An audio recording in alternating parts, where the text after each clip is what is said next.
The Mind's Eye with BJ Turnoff. It's available on iTunes, Pandora, Amazon, and all major platforms. Appreciate you listening. Really appreciate you subscribing. Feed your head, engage your brain, and enter the mind's eye. You're now standing at the intersection between history and mystery, the center of science and the strange, and your source for the subliminal to the criminal. I'm BJ Turnoff, host of this auditorium of audacity. Just to reiterate a little bit from last week's show, when we talked about how if you've been with the Mind's Eye since we started back in 2014, you know that we started really hot and heavy with the UFO topic. We spoke about Roswell, Area 51, all the different type of abductee encounters, government involvement, amongst other popular subjects. Then, if you stayed with us, then you know that we did move away from the topic a little bit because really at that point there just wasn't that much to add to the conversation. But as you know, over the past few years, how things have really changed. I mean, the majority of Americans now regard UFO with maybe a little bit more of a positive outlook or more of a serious examination. It's been covered by New York Times. Now there's a major congressional inquiry. So in those few years, with all the information coming out, a few things have popped up, and now we can add something to the discussion. With our trek to Contact in the Desert, the biggest UFO conference in the world, coming up in just a few short days, we have been revisiting the UFO topic pretty hardcore over the past few weeks. UAP, Unidentified Aerial Phenomenon, that's now the hip new term for UFOs. This week's episode is going to be no different as we continue that discussion with a really interesting twist on answering the UFO mystery. Dr. Michael P. Masters, our guest, is going to give us some new possibilities to consider. He is a professor of biological anthropology. He specializes in human evolutionary anatomy, archaeology, and biomedicine. I'm pretty excited to talk with him about the premise of his most recent book, Identified Flying Objects, a multidisciplinary scientific approach to the UFO phenomenon. Even though UFOs is in the mainstream, the majority of Americans are giving it a little bit more of a serious look. The topic is still very much taboo in academia. So one, I do appreciate Masters coming on this show to talk about his book. And two, it was a bit of a risk to his reputation by just coming out with that book alone. Dr. Masters is going to explain his theory much more intelligently than I can, but just to give you a little sneak peek, he proposes that UFOs are not spacecraft, but actually time travel machines, and aliens are not extraterrestrial, but humans from the future are distant human descendants. I did read the book, and a lot of his theory does actually explain different parts of the average abductee encounter, like it being humanoid, human-like looking, the ability to communicate in our own languages, how their technology is advanced yet somehow familiar. We'll talk about the how and the why of the transformation that may ultimately result in us becoming the ones piloting these disc-shaped craft. I do have links to Dr. Masters' information and Contact in the Desert, the Woodstock of UFO conferences, on my website, themindsEyemedia.com. Once you do visit there, you're probably going to realize pretty quickly that it, not to pat myself on the back here, but it is a one-stop shop for great content. Blogs on Martin Luther King, Captain America, Alexander Hamilton, over 120 plus free episodes in our archives, links to our social media, Facebook and Twitter pages, and highly curated news articles. And what I mean by that, if it's posted, you know I have personally read it. If you love what you hear, see, read, then if you don't mind, please press the donate button at the top of the website. In return, you'll get a never heard before show or some books. For all those who do hit that donate button at the top, I really do love you forever. Again, that's at themindsEyemedia.com. No more of that. Time to bring on our guest. Dr. Michael P. Masters, welcome to the Mind's Eye. Appreciate your time. Hey, yeah, thanks for having me. It's good to be here. Yeah, appreciate it. I can't wait to talk with you about your latest book, Identified Flying Objects, a multidisciplinary scientific approach to the UFO phenomenon. Doctor, I absolutely love the premise. I mean, really is very thought-provoking. So let's just jump into it a little bit, lay down the foundation for our listeners here, explain the theory and the premise of the book. Well, the overall premise is that rather than being extraterrestrial in origin, what I consider an extra-tempestrial explanation is that they're from the future as opposed to a different planet. And I don't discount that there could be an extraterrestrial aspect to this phenomenon, ultra-terrestrial, simulation hypothesis. I think everything's still on the table. But in looking at the form of these craft, and if we can take seriously abduction accounts, the form of these beings that are so commonly described in association with them, it kind of seems like it's just an extension of our current technology and the trends that led us up to where we are technologically. And then if we continue the same evolutionary trends that dominate the last 6 to 8 million years, if we continue those forward, we're very likely to look exactly like these beings that are so commonly described. So it kind of just connects the past to the present. And then if we look forward into the future, recognize the similarities in what we would expect to see with these dominant trends throughout our past in what people do describe seeing in these close encounters. I want to unpack that because there's a lot of different components to what you said there in a moment, but I want to focus on you just for a few moments. And even with UFOs, UAPs, whatever term you want to use, recently hitting the mainstream with coverage, New York Times, and then there's a major congressional inquiry. The topic, even still in academia, is fairly taboo, and you're self-described as not a UFO guy. Why did you take on this topic at, I guess, somewhat of a risk of professional reputation?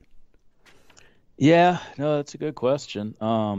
It's been something I've been interested in for a really long time, ever since I was about 8 or 9 years old.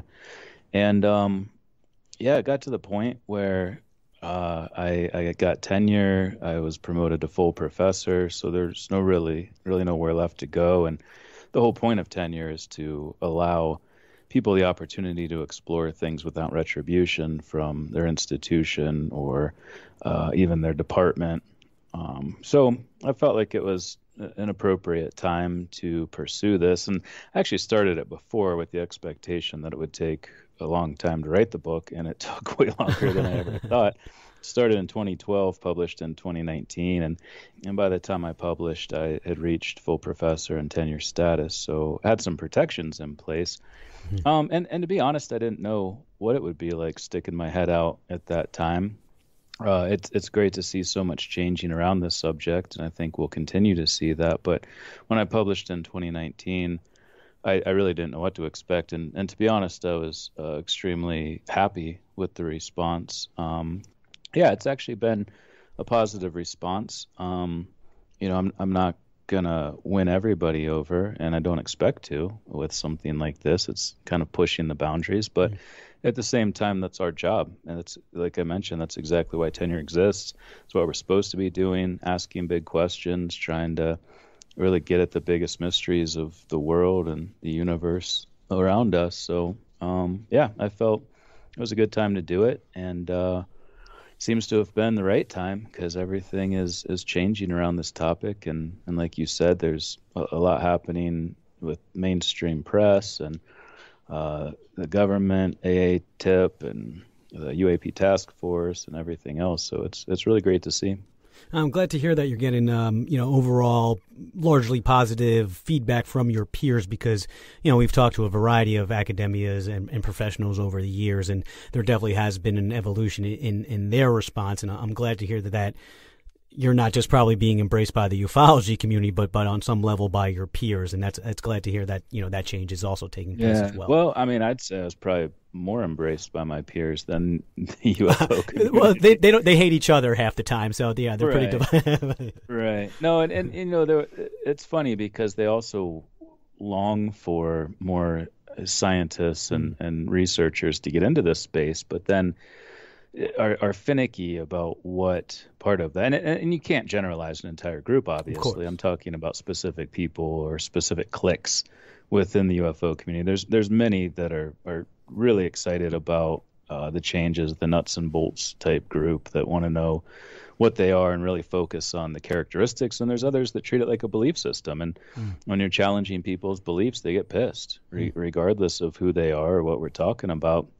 They're going to get angry about it. And I saw that very early on. The first talk I gave was brutal. It was to a MUFON group. I won't say where, but I finished the lecture and I thought it went pretty well. I laid out the whole theory. First person raised their hand, actually the guy that invited me to give the talk, and said, no, I don't believe it. I don't believe any of it. And I was like, oh, this is going to be fun. This is going to be a wild ride. Because then I was given a lecture at the 50th anniversary of MUFON, their whole organization, about 2 months after that, and I was scared about what that reaction was going to be like, and it was just as bad as I thought it would be, to be honest. Well, I guess you got practice on that first one. Yeah, for some thicker skin. Yeah, I would imagine. Yeah, I imagine you're probably getting a few trolls these days as well. But for someone like me, I guess that kind of touches on a subject that you're bringing up here. For someone like me, and again, we're going to unpack a lot of what his theory is, but to me, I see aliens as almost a mathematical probability, if not an improbability, that they exist, because if space is truly infinite, how can they not? So for someone like me, aliens are probably a little bit more digestible than humans traveling from the from the future into the past. I mean, what do you say to someone like those people at MUFON, or someone like me who even though I'm open to the idea, it's a little bit easy digestible aliens as opposed to time travel? Well, I feel it's actually the opposite, and for a very good reason. Namely, we know we're here. We don't have any physical evidence of any other advanced civilization, especially one that looks exactly like us and has technology so similar to our own. But the simple fact is we know we're here. We have proof that humans exist. So starting from that vantage point makes this much more digestible than an untestable theory that there's some other advanced civilization out there that's been visiting Earth throughout potentially millennia. So, yeah, I think when we look at it in the context of Occam's razor and the principle of parsimony, the simplest explanation is that it's us, because we know we're here. We know we've had a long history on this planet, both biologically, evolutionarily, and with our technology. So extrapolating that forward is much simpler than creating this new civilization around some other star somewhere else, and then all of the difficulties with how they would get here, how they would find us, why they would look anything like us if they had a different gravity, different distance from their sun, different atmosphere, different chemical composition. It seems really unlikely that we would get that extraterrestrial visitation scenario. So I would argue that's the opposite, that this is the simpler explanation. Many abductee encounters, they do describe aliens as human-like beings, humanoids. I mean, there's definitely features that overlap with each other, and then there's obviously ones that don't. And in your book, there's one illustration that shows the evolution, where eventually going into these gray-like, the typical gray aliens. Since they are humans from the future, does space exploration explain the changes in their physical features? I mean, what are the conditions that would influence such a transformation? Yeah, I mean, there's definitely a lot of things that could. And I remember a notable individual, Rich Hoffman, who is the head of the Scientific Coalition of UAP Studies, had a meeting with someone who was relatively high up in government and was told that these were us from the future, and that with only a couple of generations of living in space, we would start to develop these traits that are so characteristic of the Greys. But I don't really talk about that in the book. I feel like that's a little more speculative to say that because we live in space or underground or on the moon or whatever, that we'll develop these traits.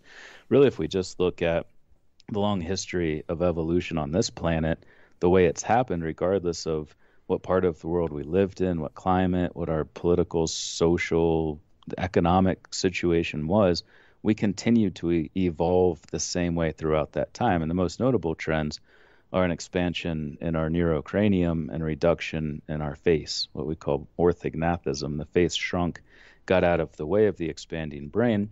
And culture added to that a lot too. The development of stone tools, the advent of fire allowed us to relax selective pressures for larger teeth, bigger chewing apparatus, masticatory muscles, as we call them. And then as the face gets out of the way, the brain is able to expand more and out over top of the eyes. In fact, we're the only mammal with that craniofacial configuration. So we see this trade-off throughout our entire history as hominins throughout the last 6 to 8 million years since we split off from what would eventually become the chimpanzee. So really, if those same trends continue, regardless of what happens between now and whatever point these beings are coming back from the future, we're likely to look like them. And obviously, those things would change faster if we did live in space or on the moon or something like that. But even outside of that, we would expect to see these same characteristics in our evolutionary descendants. So why are they coming back then? Well, I offer a couple of potential explanations in the book. I obviously don't know and can't know. Nobody can. Maybe a few people in the Air Force know and most likely do. But as a non-military person with no clearances whatsoever, I can only guess based on what they appear to be doing. And based on contactee reports and abductions and other close encounters, it seems that there's some potentially tourist component to it. It may be just people coming back in time to visit the past to observe. And it would make sense, really, from a logical standpoint, why people would be incentivized to do that. We're very interested in the past already. I think the reason for abductions, though, has more to do with them fulfilling some need that they have that seems to center on reproduction and difficulties with reproduction. And even, again, based on current trends and long-term and even recent trends, you could see how that would make sense. And something I'm focusing on much more in a new book I'm working on, and list a number of things that are happening that contribute to reduced fertility and fecundity, even in modern human population. So their focus on gametes, extracting sperm from men, eggs from women, even developing fetuses from women. Many reports that describe seeing gestating fetuses on these large triangular craft would indicate that we're sort of being used as a breeding stock almost, or a way of sampling novel gene variants from the past. Because really, where else are you going to get those? If we do live on this island of Earth and we're continuing to homogenize our gene pool through time, where else are you going to get novel gene variants when everybody is sharing the same alleles, essentially, if this goes on long enough? So dipping into the past might be the only way to do that. And based on their behaviors, that would seem to corroborate that potential explanation. Yeah, it's really how that actually how your theory explains a lot of the abductions and some of the weirder components of those encounters. And essentially, they're just kind of anthropologists from the future, or maybe even looking to see for something that maybe it triggers an evolutionary change that turns into them. So, I mean, I think it's really interesting, your idea. Wouldn't stealing sperm, and I know they say this jokingly, but like almost, kind of half and half, wouldn't stealing sperm and, over from a clinic be a little bit easier from just extracting it from a human?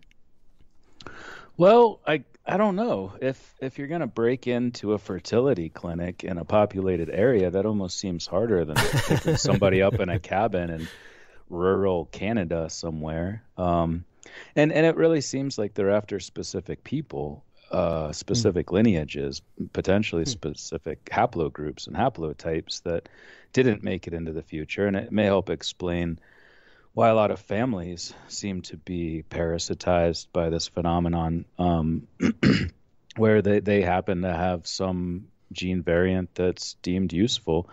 And it seems like not everyone's abducted. You have a way more incidents of close contact or encounters where people see a craft.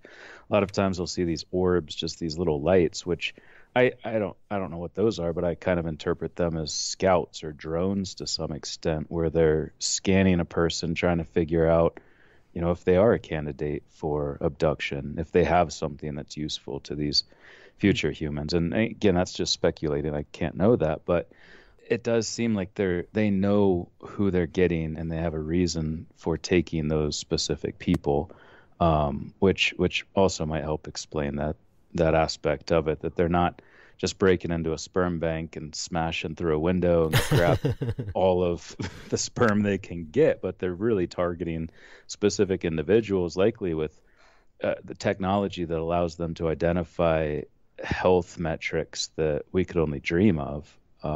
So even beyond the sperm, it might be aspects of their genome, their physiology. It's really hard to tell. Yeah, and again, I say this comment, and it's going to come off as joking, but it's not. Like the whole anal probe thing would actually somewhat, even though it's mocked, it would somewhat fit into that if they're really trying to get a health check. I mean, that's probably one of the best places to do that. So it is. Yeah. That makes sense. So I think it's really interesting how your theory actually plays into some of the weirder components of the abductee encounters. But let's switch gears a little bit, because I do want to focus on parts of the time travel component, because that is such a big part of it. If UFOs are not alien spacecraft and they're time machines, without time travel, your whole theory kind of blows up in smoke. So how is time travel even possible? Can you explain it to like a layman like me? There's a couple different ways of looking at it. I'm not a physicist. Physicists even now don't know how to do it, so it wouldn't really matter if I was. So what I did in the book is I laid out how we understand how it might work based on what we do know now and what we've learned really since 1915, when Einstein published his theory of general relativity, which opened up the possibility for the creation of what are known as closed time-like curves. They allow you to loop back onto the past. Since that seminal 1915 paper, there's been a lot of solutions to his field equations that have shown how that could happen. Beginning in 1918 with Lenz and Thirring, they showed that frame dragging, the rotation of a massive object, warps the space and time around it. You have the Gödel universe. You have Frank Tipler in the 1970s showing how a ring, sphere, or a compressed disk can also create these closed time-like curves. So we have this expression in biology that form follows function. And if you look at the form of these craft, especially the disk-shaped craft, they seem to have the function of creating closed time-like curves. They certainly warp space-time, and it's a big part of how they can perform these maneuvers without smashing everybody inside. If they're manipulating the speed at which time passes in and around that craft itself, what we see as an instantaneous acceleration to them could be a very slow movement throughout the sky. So if we kind of put all that together and look at the evolution of how we understand how backward time travel might happen, the common theme is that you have a rapidly rotating, massive or highly energetic thing that it started with cylinders, rotating cylinders. Then with Gödel, it was a rotating universe. And then again, Frank Tipler showed how you could have a disk of finite size that also creates these closed time-like curves. So what that does is it allows the occupants of that craft to still move forward in time. You don't go back in time when you're in this reference frame, but you still continue moving forward in time. But with the creation of these closed time-like curves, they reorient light cones toward the past, which means that you are now allowed to move into the past without violating the speed of light, because everything has to exist within the confines of these light cones in order to be permitted by the laws of physics. So if you reorient those light cones toward the past, you travel locally into the future, but you're going into the global past. You're essentially visiting the past with this mechanism. So really, I consider the disc-shaped craft, at least, to be the time machines themselves. And, it may be that some of the variation, what we see with the triangles or the chevrons or the other shapes, maybe is from a more distant point in the future where they figured out how to create that same space-time warpage without this disc-shaped configuration. So there could be a temporal aspect to that technology too, where if they're coming from different times, we would expect to see different technologies. They also could serve some of their functions too. Like I mentioned, have a lot of reports where people describe seeing incubating fetuses and things like that in these triangles. So it could be some sort of baby maker as well. It's hard to tell, but yeah, no. If and really importantly, if there's nothing in the laws of physics which says we can't do this, based on the human track record of creating new ways of solving problems, we're eventually going to do it. And most physicists agree that there is nothing in the known universe, the laws of physics or otherwise, that say that time travel is impossible. You have some loud critics that scream from the rooftop that it's impossible, but the majority agree that it's not. So if it is possible, I think we'll eventually do it, and I think what we're seeing is the result of that. Yeah, I've always wondered why like a telephone booth is always like the most popular mode of like time travel. Right. But like going with like pop culture. I mean, is there Back to the Future rules? Because I mean, clearly they're having an impact on the present. So isn't it possible that they're changing history just by coming back and doing the things that they're doing? Well, it depends on which model you subscribe to, and when people talk about interdimensional, that's kind of become the buzzword lately.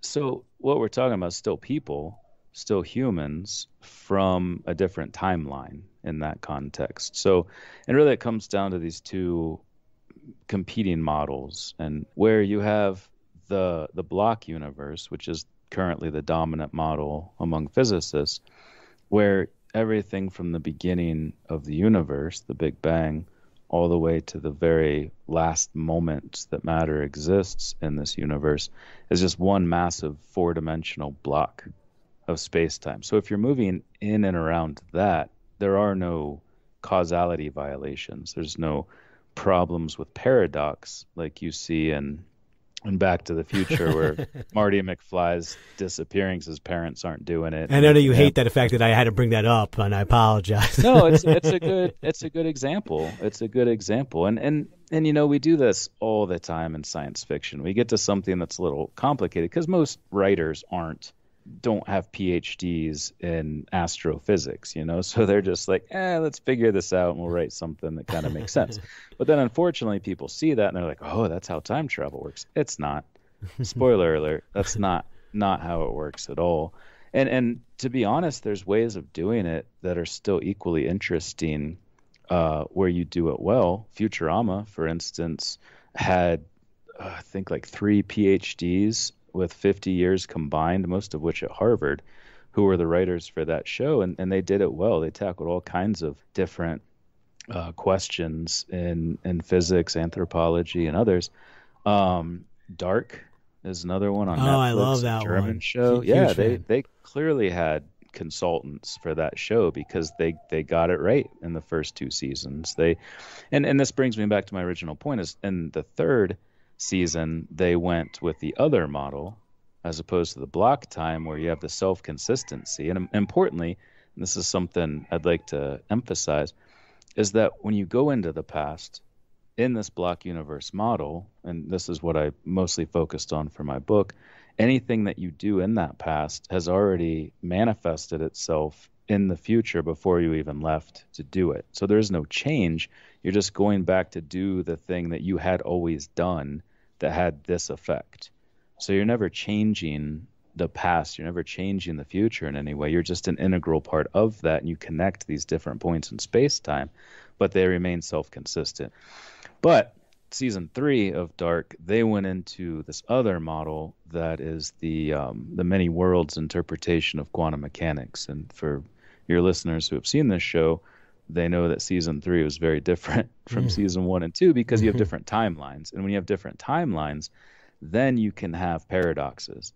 Then you can have changes to the future because you create a new timeline simply by visiting the past. And that was sort of your main question is, aren't they going to be doing this? Well, it depends. Are you talking about the block universe? Are you talking about the quantum multiverse, the many worlds interpretation of quantum mechanics specifically? And in that scenario, yes, you'd be changing the future, but then you have to ask for who? Are you changing your future? If you stay in that timeline, yes. If you go back to your original timeline, no, it's still going to be the same as it was. And so you have these paradoxes about how do I get between timelines, if we're jumping across these different universes in this multiverse model, and it could be a part of it. That could be what they're doing. And in that sense, they would be interdimensional. They'd still be human. They would just be humans from a different multiverse or a different universe in the multiverse, as opposed to being us from the same timeline coming back from the future in this block universe model. Yeah, Did that make sense? Was that layman terms enough? I mean, you talked about dark, so I was happy with that answer for sure.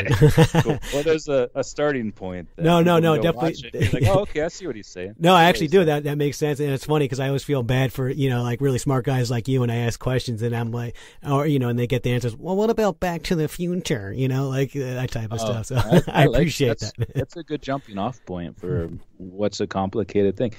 Maybe they're thinking about it too. They're watching Back to the Future, like, wait, he's just disappearing from pictures? That doesn't make sense. How does that work? So it's good. I'm glad you brought it up. Here's kind of another, I guess, snarky comment of sorts, because I guess that's actually my specialty tonight for some reason. I don't know why. I apologize. It's because you hate my theory. No, I absolutely love it. I'm just trying to play devil's advocate because there's always somebody saying the otherwise. So when you play devil's advocate, it also gives it a fuller angle because you're able to respond to that criticism, where most people will just kind of throw it on a review and not even care, don't even want the response. They just want their voice heard. So right, exactly. No, I appreciate that, and that's been one of the best parts about writing this book is just having so many people say, well, what about this? What about this? And a lot of those things are going into this new book, things I completely overlooked that actually add to the model, that not even take away, but like, wow, how did I overlook that? That is just short-sighted. Well, why don't you tell us what can we expect from this new book? And you have any? I know the last one, it sounds like it took about 7 years to get out. Are we expecting the same timeline for that one as well, or? It's more conversational. It looks at different abduction accounts, close encounters, mostly abductions, because those people had the closest encounter you can possibly have. And if we can believe them, if we can take these seriously, and if we recognize the consistency across these reports, which I think is important to acknowledge, then we could potentially learn a lot about this phenomenon and about these beings. And I don't just look at it in the context of this extraterrestrial model, but also ultra-terrestrial simulation hypothesis, interdimensional, as I discussed, and others, to see kind of what fits best. Obviously, extraterrestrial, too. It's funny I left that one out since that's the main thing people think of. But no, it should be out by early next year, I think, probably late winter, spring of 2022. But yeah, it's an easier read. This first one's kind of dense. It gets into the weeds of these things because I wanted to write it as much for my academic colleagues as I did for anyone interested in this phenomenon. And that was a difficult hybridization process. And my peer reviewers were hugely influential in that, to try to just dial it in where it's readable to anybody, but also technical enough that it can make a case for this with sound scientific principles. So that's a big part of why that one took so long. Yeah, it's definitely a best of both worlds. For this new one where you're talking about cases, are you going to, in identified flying objects, I believe you open up the book with, briefly touching on that your father had an encounter. Do you include that one? No, I don't. It was kind of boring as far as encounters go. Well, why don't you? Well, I mean, it can't be that boring. It's still a UFO encounter, and I imagine it had some impact on you as a child, right? Oh, yeah. I mean, I wouldn't be talking about it without him talking about it. But he really didn't talk about it a lot. He's a very religious man. So, it's the devil trying to lure you away from this, which he told me specifically that's what it was, which I don't agree with. But basically all that happened, he was a veterinarian in a rural part of northeast Ohio, Amish country specifically, and it's very dark there. And he crested this hill. Fortunately, he had a colleague with him, someone who I think was in training to join their veterinary firm operation. I don't know what they call them. Clinic, I think is the word. And there was this bright light on the horizon a couple of hills over, and they stopped, and like everybody, at the beginning of these encounters say, well, what is that? That doesn't fit with what's supposed to be there, especially in Amish country where nobody has lights. And then it like darted across the sky toward them and stopped, I guess, maybe, I don't know, 50, 100 meters away, sat there for a while, and they could see it much more clearly at that point. Darted back across the sky to where it was, I'm guessing to mutilate a cow or abduct an Amish person. I'm not really sure. And then suddenly shot straight up into the sky and disappeared from sight. So, it seems like everybody has one of those. It's a dime a dozen. I unfortunately don't. I've never seen anything. Yeah, neither do I. I'm a little jealous of people who have. But no, it started this whole thing, and largely it was him getting Strieber's book, Communion, and seeing that cover, which sort of initiated this whole pursuit when I was 8 or 9 years old. So yeah, in a roundabout sort of way, his encounter is the reason I'm talking to you now. Yeah, it kind of all comes back around. I mean, do you yourself believe in aliens? Like extraterrestrial aliens? Yeah, like intelligent aliens. Mm-hmm. Yeah, extraterrestrials. Absolutely, yeah. No, I mean, like you said at the start of the show, there's no doubt in my mind, especially because life started here on Earth really as soon as it could. I mean, as soon as we had liquid water and an atmosphere, we get life in a very simple form about 3.7 billion years ago. From that point on, it's going to be different. It's going to evolve in a very different way. So I don't believe that there is a bipedal, symmetrical, penadactyl, tetrapod being on another planet, but there's no doubt in my mind that there's other intelligent civilizations. Yeah, I mean, I guess maybe for those reptilian believers, that helps them out in some way. And neither have I also had a UFO encounter. I was at Contact in the Desert doing some media stuff a few years back, where they apparently had this huge UFO encounter, and I was sleeping under the stars that night, and of course I didn't see anything, and it was supposedly a few hundred yards away. It wasn't meant to be. Exactly, it wasn't meant to be. But like I said, and we did get connected from Contact in the Desert, so I guess we got to do that requisite plug over here. You are going to be doing a few lectures and a big workshop, and it is virtual this year, so everyone can go. What can attendees expect from yours? It's unfortunate that we can't all be there, but at the same time, it does open it up to a much broader audience, right, where it may have been cost prohibitive for people to go there. And yeah, my specific lecture sort of lays out the foundations of this model in the context of what we know, what we don't know. And I'm always quick to point out that there's a lot that we just can't know about this based on our current position in time. But also importantly, it's a testable model. Eventually, we will reach the point where we know one way or the other. But also the reports of the beings involved, the form and function of these craft. So just kind of laying out the model. And then the workshop, it's more in line with this next book, I guess, where it's looking at case studies. I focus on one, which is my favorite case study of all of them. Kind of break it down, go through what happened, and then look forward to talking with everyone after and seeing what they think and what experiences they've had or what case studies are their favorites and what they gleaned from them and hopefully, counterpoints, counter opinions too. Like what about this particular one that I picked maybe doesn't fit with this time travel model or other ones that they have that don't fit. So I think the only way we're really going to grow our understanding of this phenomenon is to do things like what Contact in the Desert's doing and the Scientific Coalition of UAP Studies and these other groups that are bringing people together to really discuss the nuances of this, the details of this in differing ways. And because we're all talking about the same thing but in different ways, it allows us to expand our knowledge of this phenomenon writ large and to really continue to evolve how we understand what is a very difficult thing to understand, a very mysterious phenomenon. So I commend them for putting all this together and continuing to push the envelope in that regard. Yeah, very, very well said. And whether you like it or not now, Doctor, you are a UFO guy and you're part of the community.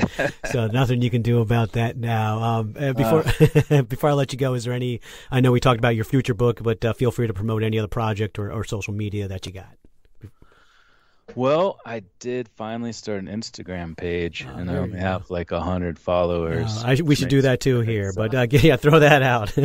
Yeah, I actually don't even know what my handle is. Okay. I think it's the same as my Twitter. I think it's just at Morpho Time. Well, that explains why you only have 100 followers if you don't even know your own handle, right? Yeah, probably. I should have made it something more recognizable. But no, I'm just excited about everything going on. I've got some TV projects. I just got asked to be the keynote speaker at the McMinnville UFO Festival, McMenamin's UFO Festival in McMinnville, which is a ton of fun. I recommend everybody go to that. Not just to hear me, but because it is a lot of fun. And yeah, just you'll probably get sick of seeing me at any moment. So in the meantime, it's just a lot of fun to talk to people and share in these conversations about a very odd thing that for so long has been taboo to talk about, but now we can do it with much more freedom, and it's so great to be a part of that at this specific time in future history. And you're helping to bring different sides together into one community, so we can definitely appreciate that here. And I hope to see you this coming weekend. I'll at Contact in the Desert. I'll be somewhere in the virtual crowd, which I'm sure you can't see, but I'm sure you can expect a very receptive crowd, and you always have one here at the Mind's Eye. Dr. Michael P. Masters, really appreciate your time. Oh, absolutely. Thank you so much. It's been a lot of fun talking to you. It really has. Until the next one. I really thought that was an interesting twist on the UFO topic and origins. Definitely one of my favorite conversations in the past few years on the subject. Definitely one of my favorite conversations from the first half of the year. If you've been listening to all those, then you realize and you know the answer to this question: where else are you going to get the diversity and the breadth of the topics that we cover? Well, us.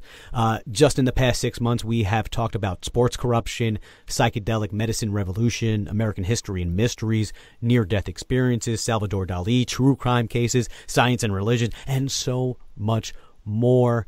And that is because, like I promised earlier this year, when for the first time in the 7 years of doing this podcast, that I started asking for donations. In that promise, I did say, if I'm asking for a little support, then I'm going to give you more than you ever got before. And I like to think I did my part. I wrote the longest piece blog that I've ever written before, and also I think the best. I recorded the most episodes that I've ever done in a 6-month period.